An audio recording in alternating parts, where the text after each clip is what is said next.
Chapter 251 of Jujutsu Kaisen is undoubtedly, I think, one of the most heartbreaking chapters we've gotten recently because Yuta's death has all but been confirmed. I know that some people actually think that Yuta is still alive after being cut by Sukuna, or they even think that Yuta has a chance of living. I'm just going to say right now, if you think Yuta is going to live from being cut by Sukuna, I'm going to convince you he should die from this. And if he doesn't die, then I think that it would be bad writing. But trust me, I would not say this without explaining fully why.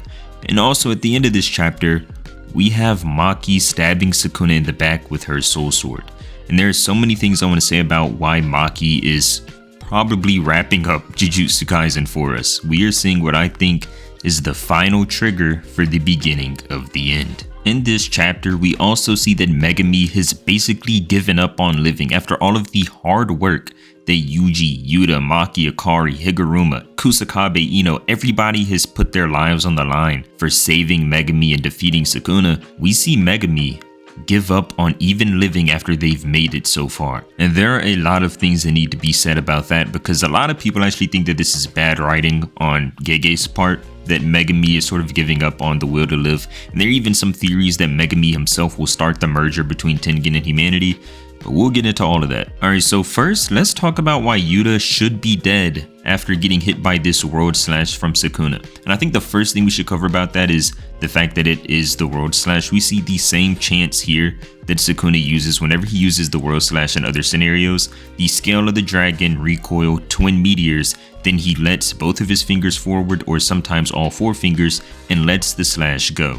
Sukuna has never used this chant unless he was using the world slash. Every time Sukuna has done this chant, we see him use the slash that bisects the world. And we know that this slash completely ignores durability, it just cuts the space in which somebody exists, so they're just cut cleanly whenever Sukuna lets this slash fly. This slash is the exact same slash that cut Gojo, that also killed Kashimo, and is now been launched at Yuta and has cut Yuta completely in half. We can even see in the panel on the left that Yuta's entire body has been cut through. His top half is disconnected from his bottom half. The slash completely went through Yuta's body. Now that we've covered that this slash was for sure the world slash and it for sure cut through Yuta, now let's talk about why Yuta should die here. He should not be able to use reverse curse technique and heal from a wound this fatal.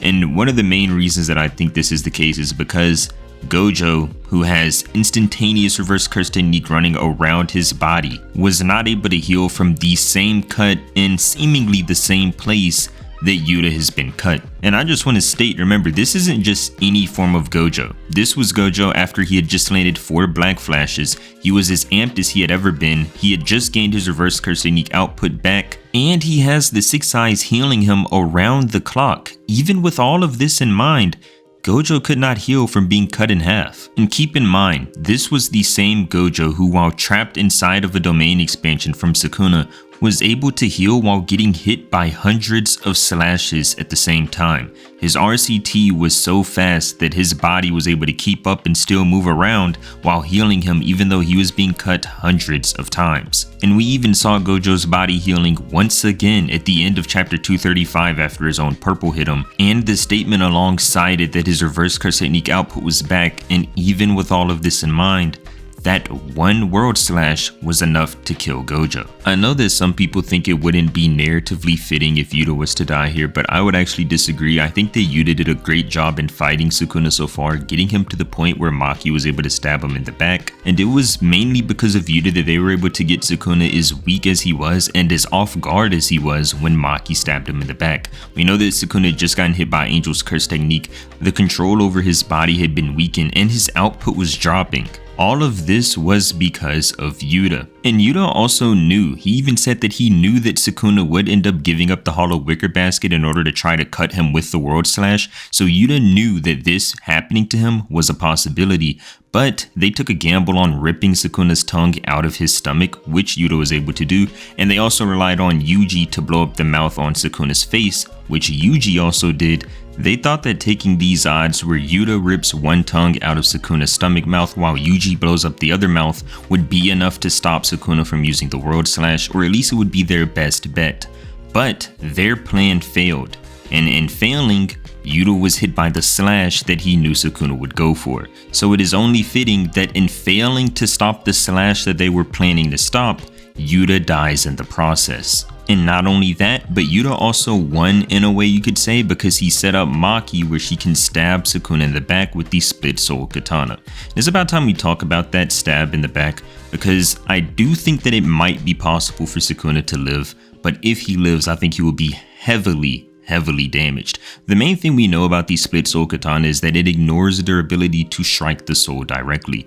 But we did see in chapter 215 that Maki was questioning whether or not Sukuna would be able to heal if he was cut by the split soul katana. And I think that Maki asking this question in chapter 215 leaves the door open for Gege to take whatever route he wants to take when it comes to Maki stabbing Sukuna, but I think it is most likely that Sukuna should die or begin the process of death in this upcoming fight with Maki, because let's just be honest, even if Sukuna doesn't die to this soul strike, he should be weak enough that Maki alone should be able to take him. And it's also important to note that this also solely depends on how many times Maki decides to actually stab Sukuna, whether this will be the only strike she does, or maybe she keeps the sword in his body and moves it up and down more, because I truly do think the only thing Maki needs to do now in order to actually finish Sukuna off here and now is just slide the sword further down and maybe even drag it up to ensure that Sukuna dies. And the reason we know that this is possible is because in chapter 198, this sword is stated to ignore the hardness of everything and cut the soul directly. So it doesn't matter how much curse energy reinforcement Sukuna wants to do here. He can try to reinforce his body all he wants.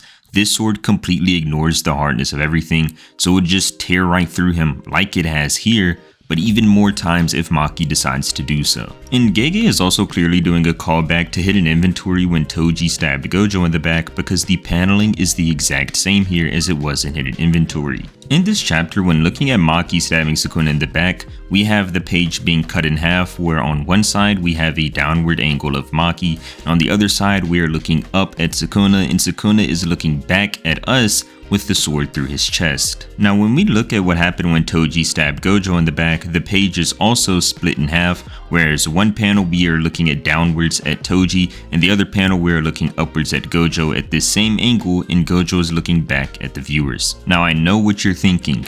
In hidden inventory, when Toji stabbed Gojo in the back, Toji ended up dying to Gojo. So does this mean that Maki will end up dying to Sukuna? Well, I'm going to tell you exactly why I think the narrative is telling us the opposite. You see, the reason Toji ended up dying to Gojo is because, per his own words, he got greedy and he fought for the wrong reasons. So in the end, he died. Toji even said that because of his mindset, he ended up losing the fight before it even started. Because Toji was fighting for the wrong reasons, he said he lost at the start of the fight. But here we have Maki, who although is like Toji in terms of their physical appearances, in terms of their mind, they are completely different. Maki is fighting for the good of her friends and is trying to save the people she loves, whereas Toji, per his own words, was fighting for selfish and wrong reasons. Because Toji fought selfishly, he said he lost. I think that because Maki is fighting for the right reasons, she is fighting for love and her friends, she will win. And maybe you're still not convinced that their narratives are supposed to be the opposite when it comes to this specific scenario. Maybe this will convince you. The paneling is flipped. We see that Maki is on the right when she stabs Sukuna, whereas Toji is on the left when he stabs Gojo. Maybe Gege didn't mean anything by this, but I think that for everything that I've said before this is the cherry on top, being that Maki and Toji's positions in these panels are flipped. And it is also very important to note that Toji actually didn't lose this initial fight where he stabbed Gojo in the back end. Toji actually ended up fighting Gojo again and dying to him later, and that is where Toji said he messed up. So Maki, I think, given the mindset and given the right decision making, should not fall to the same fate that Toji did. So now that Yuta and Maki have both been covered, I think it's finally time to talk about Yuji and Megumi. I think Yuji had a great performance in this chapter, whereas Megumi sort of disappointed all of us. But first, let's talk about Yuji. We see Yuji was able to use blood manipulation in order to make the blood on Sukuna's face explode. But I do want to say this isn't the first time we've seen Yuji use blood manipulation. In chapter 247, when that random piercing blood came out of nowhere and hit Sukuna in the hand, I also think that this was Yuji. But we didn't actually get confirmed that this was Yuji here. It was just sort of foreshadowed that this random piercing blood that came out of nowhere hit Sukuna. And now we saw Yuji using a sort of form of supernova that Choso uses on Sukuna's face here in order to blow the mouth up. We also saw Yuji get a couple good hits on Sukuna, a knee to the face, a kick to the face, and as well as the supernova blood splattering on Sukuna's face. And Yuji, while being cut plenty of times from Sukuna on his stomach, was still able to use blood manipulation in the process while also trying to heal himself. With each passing chapter, it seems that Yuji just keeps getting stronger and stronger. Maybe Gege is trying to build up some sort of Yuji versus Sukuna 1v1 fight at the end, but I don't even think that that is needed. I honestly wouldn't even mind if somebody like Maki were the one to kill Sukuna. But if this is supposed to be the intent by Yuji getting stronger, it would be good writing to me that Yuji, while seeing his friends die around him and also getting stronger as they're passing away nearby, that this sort of catapults his strength as a sorcerer and he is able to maybe match Sukuna in a one-on-one fight, given how weakened Sukuna is once he's done fighting Maki. But as I said earlier, I do think it's likely that Sukuna will just end up dying to Maki, and if not, he's probably just gonna have to run away. I don't see a way in which Sukuna kills Maki here unless she gets extremely unlucky. And I also don't think it's in character for Sukuna to run away from a fight in fear of his life. So I think that everything is just going to end here. Now let's talk about Megumi and his not willingness to comply. He doesn't even want to get up and live, and he says that he's had enough. We know that Yuji's entire point of punching Sukuna was to try to wake up Fushiguro, and he even says right before he punches Sukuna one last time, "Wake up, Fushiguro." But as soon as he sees Megumi, Megumi is just lying there and says, "Enough, I've had enough." And Megumi has no will to live. And there are even some theories that Megumi is going to be the one that starts the merger, as there is some sort of duality between Megumi and Geto, where Geto had just had enough of the Jujutsu Society, so he just went rampant, and some people are thinking that maybe Megumi will do the same. Now I think if Megumi were to start the merger, that would ruin his character for me. Because starting the merger between Tengen and society, basically screwing over the rest of Japan, even after all of your friends have tried so hard to bring you out of Sukuna's body and have put their lives and some have even died fighting Sukuna, that would just be really bad for Megumi's character in my opinion. Megumi loves the people that he's around. He loves his allies. He loves his friends. Killing them on purpose and starting the merger to sort of backstab them would not be good writing in my opinion. I could maybe see where Gege would be going with that, given that Geto sort of did a similar thing where Geto was one of our favorites in hidden inventory until he turned his back on Jujutsu Society. But I don't think that Megumi would be justified in turning his back on his friends here and starting the merger, so I really hope that that theory does not come true. But excluding all of the theories, I am a bit disappointed that Megumi does not have a will to live anymore. I can understand why he wouldn't, given that Sukuna did kill his sister while inside of his body. But I do think that Megumi should see how much progress his friends are making in defeating Sukuna, and seeing them put their lives on the line in order to beat Sukuna should give Megumi some sort of fire lighting in his soul in order to try to suppress Sukuna, because we know that Megumi is capable of holding Sukuna back, as he was able to do this while Sukuna was fighting against Maki and Yuji. But the whole purpose of the bath that Sukuna took was in order to sort of mentally nerf Megumi, as well as killing Yorozu, who was in Megumi's sister's body. Sukuna was trying his hardest to mentally suppress Megumi so that he would stop holding Sukuna's movements back, and it actually did work. But now I would hope that Megumi, seeing how much progress his friends are making, would begin to fight back from the inside as he has fought back before. Because although yes, Megumi has reasons to be sad, seeing that his friends are about to beat Sukuna should give him motivation to fight back within Sukuna's body. But ultimately it seems that Megumi has decided to just give up, and although I can say I understand, it is extremely disappointing that Megumi chose this route. And maybe Gege will decide to change Megumi's mind, but There's no way for us to know. The only thing we can do when it comes to that is wait and see what Gege does. But when it comes to everything else, I do think that Yuta will pass away from this slash from Sukuna, or at least he should pass away from this slash. I don't see a way in which Yuta heals here. I also, for all of the reasons I said, think that Maki is going to have the opposite outcome that Toji did when Toji went and fought against Gojo. And then we talked about Yuji's great performance against Sukuna and even Megami's disappointment. I think that this chapter was one of the most exciting and also one of the most sad chapters at the exact same time, and the only thing we can do now is just sit back and see where Gege decides to take the story.